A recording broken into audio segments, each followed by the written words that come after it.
Olá, bom dia, eu espero que todos estejam bem. É com bastante alegria e satisfação que nós estamos aqui mais essa semana para falar do livro O Céu e o Inferno, no capítulo 5, Espíritos em Condições de Suicídio. Hoje nós vamos trazer mais uma comunicação e fazemos a nossa reflexão e o aprendizado sobre essa comunicação, ok?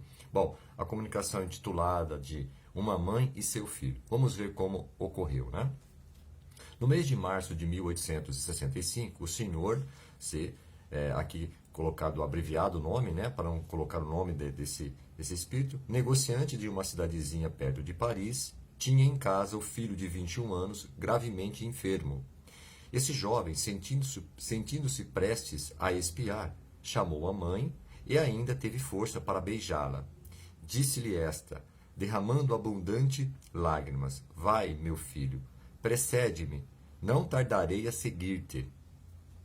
Ao mesmo tempo, ela saiu escondendo a cabeça entre as mãos. As pessoas presentes a essa cena pungente consideraram as palavras da senhora, da mãe, como uma simples explosão de dor, que o tempo e a razão deviam acalmar.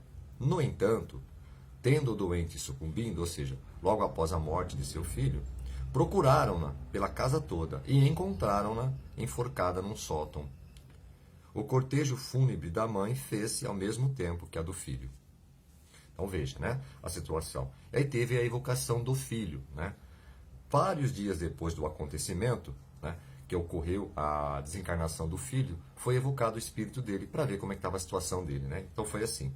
A primeira pergunta: tendes conhecimento da morte de vossa mãe, que se suicidou sucumbindo ao desespero que vossa perda lhe causou? Perguntando ao filho que já havia desencarnado, Então ele responde: sim, e sem o desgosto que me causou a execução de sua fatal resolução, eu seria perfeitamente feliz.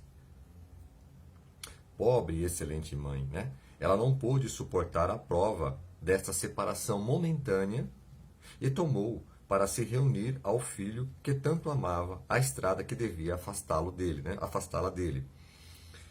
Infelizmente, por muito tempo. Ela retardou, assim, indefinidamente essa reunião que teria sido tão imediata se a submissão às vontades do Senhor tivesse preenchido sua alma e se ela tivesse resignação, humilde e arrependida, diante da prova que ia sofrer e da expiação que ia purificá-la. Orai, orai por ela. E, acima de tudo, não a imiteis, mães enternecidas pelo triste relato de sua morte.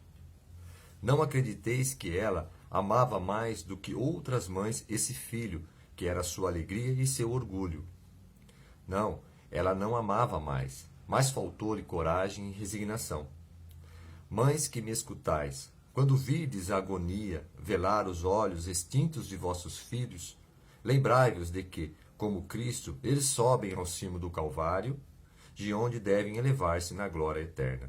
E aí encerra-se essa primeira parte dessa comunicação. Logo em seguida vem a evocação da mãe, Por que o espírito da mãe cometeu aquilo? Então vejamos como foi aqui a fala da mãe, Eu quero ver meu filho. Tendes o poder de devolvê-lo a mim? Cruéis, tiraram-me de mim para levá-lo para a luz e deixaram-me na noite. Eu quero. Ele me pertence. Então, o amor materno não é nada? Ela pergunta, O quê? Ter gestado 9 meses, alimentado com seu leite a carne da sua carne, o sangue do seu sangue, ter guiado seus primeiros passos, ter lhe ensinado a balbuciar o nome sagrado de Deus e o doce nome de mãe, ter feito dele um homem cheio de atividade, de inteligência, de honradez, de retidão, de amor filial, e perdê-lo quando ele realizava as esperanças que se haviam concebido para ele, quando um brilhante futuro se abria diante dele. Não, Deus não é justo, não é o Deus das mães. Ele não compreende seu desespero e sua dor. E quando me mato para não deixar meu filho, roubam novamente de mim. Meu filho, onde estás? Pergunta, o espírito da mãe. E aí, o evocador que pediu para que o espírito da mãe se comunicasse, faz aqui uma observação sobre a situação da mãe, Pobre mãe, partilhamos vossa dor, mas usastes um triste meio para vos reunirdes ao vosso filho. O suicídio é um crime aos olhos de Deus, e deveríeis ter pensado que ele pune toda infração às suas leis. A privação de verdes vosso filho é vossa punição. Aí a mãe também, né, continua a sua comunicação. Não, eu acreditava que Deus era melhor do que os homens. Não acreditava no seu inferno, mas na reunião eterna das almas que se amaram como nós nos amávamos. Enganei-me. Não é o Deus justo e bom, visto que não compreendeu a imensidão da minha dor e do meu amor. Ó, quem me devolverá meu filho? Perdi-o então para sempre? Compaixão, compaixão, meu Deus. E o evocador continua, né, falando, né? Vamos, acalma vosso desespero.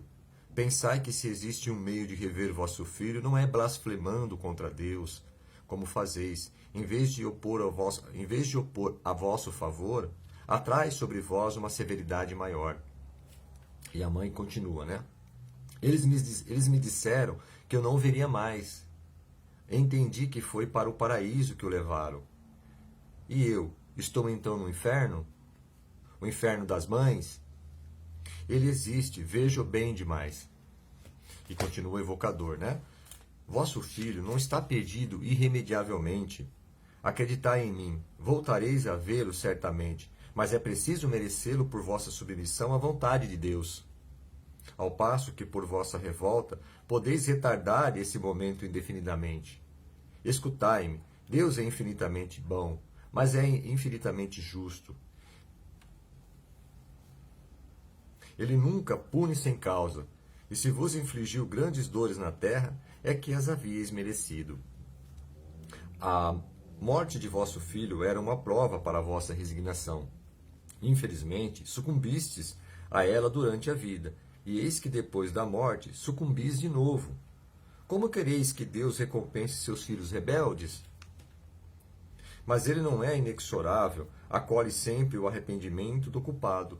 Se tivesseis aceitado sem murmurar e com humildade a prova que ele vos enviava por essa separação momentânea, e se tivesseis aguardado pacientemente que ele tivesse a bondade de vos retirar da terra, no momento de vossa entrada no mundo em que estais, teríeis imediatamente revisto vosso filho, que teria vindo receber-vos de braços abertos. Teríeis tido a alegria de vê-lo radiante depois desse tempo de ausência. Aquilo que fizestes e o que ainda fazes neste momento coloca entre vós e ele uma barreira.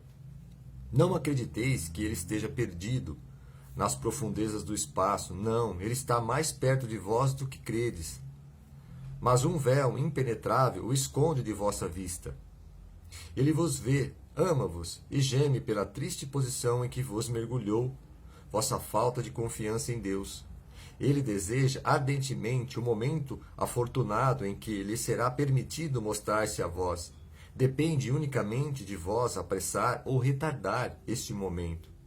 Pede a Deus e dizei comigo, né? Aí o evocador se dirigindo aqui à mãe, né? Meu Deus, perdoai-me por ter duvidado de vossa justiça e de vossa bondade. Se me punistes, reconheço que eu mereci. Dignai-vos e aceitar meu arrependimento e minha submissão à vossa santa vontade. E a mãe responde logo após, né, esse pedido feito em conjunto ali com o espírito da mãe, né? Que vislumbre de esperança acabais de fazer resplandecer na minha alma. É um relâmpago na noite que me cerca. Obrigada. Vou orar a Deus. E a mãe se despede ali dessa comunicação, né? E vem a observação, né, logo após o término dessa comunicação, que diz o seguinte, né? A morte, mesmo pelo suicídio, não produziu neste espírito a ilusão de acreditar que ainda estava vivo. Ele tem perfeitamente consciência de seu estado. É que em outros a punição consiste justamente nessa ilusão, nos laços que os prendem ao corpo. Esta mulher quis deixar a terra para seguir o filho no mundo em que ele entrara. Era preciso que ela soubesse que estava nesse mundo para ser punida, não o reencontrando ali. Sua punição é precisamente saber que não vive mais corporalmente e o conhecimento que tem de sua situação. É assim que cada falta é punida pelas circunstâncias que o acompanham. E não há punições uniformes e constantes para as faltas do mesmo gênero. Ou seja, né, fazendo aqui um resumo dessa comunicação tão profunda, né, dessa mãe que tinha um filho, que o amava, né, e que viu o filho partindo, se desesperou e acabou tirando a própria vida. Então nós podemos fazer aqui uma reflexão nisso tudo, né? Por que isso aconteceu, né? Então, assim, faltou a coragem, a resignação aos desígnios da providência divina. Esse é o primeiro ponto, né? A falta de confiança numa providência divina, num Deus soberano e justo que rege todo o universo, inclusive as nossas próprias vidas, né? Então, do ponto de vista, o suicídio, ele é um crime aos olhos de Deus e gera uma consequência, né? Porque nós não podemos tirar a nossa própria vida, né? Somente a providência divina é que nos dá e que nos tira essa vida. Então, ela cometeu ali aos olhos de Deus uma infração. Então, quando se diz punição, nós estamos falando que nós somos responsáveis, né, pelo que acontece conosco. Então, é uma consequência dos atos impensados, né? Por falta de ignorância, com certeza esse espírito tomou essa atitude. E depois, no mundo dos espíritos, né, percebeu onde ela se encontrava e começou a sentir, né, o sofrimento, porque realmente não era aquilo que ela pensava por falta de conhecimento, mas depois, na comunicação, ela começou a despertar pelo ato que ela cometeu. Nós podemos também ver a própria rebeldia do espírito, né, que logo após a desencarnação, no mundo dos espíritos, ela ainda queria ter a posse do filho, né? Ou seja, nós não temos a posse de ninguém. Na verdade, nós estamos, né, no papel de pais e de mães, devemos amar, respeitar e cuidar, prover na educação e tantas as outras coisas. Mas todo o espírito tem um livre-arbítrio, nós precisamos entender que nós estamos numa caminhada eterna, né? Então ali mostra também uma rebeldia, né? Ou seja, agravou a situação dela, porque ela estava de uma certa forma ali ainda não compreendendo, né, como funcionava o mundo dos espíritos. Então ela achava que ela poderia tirar a própria vida no mundo físico e se reencontrar com o filho no mundo espiritual. Ela tinha esse pensamento, mas ela ainda não tinha o conhecimento profundo, né, da criação divina, né?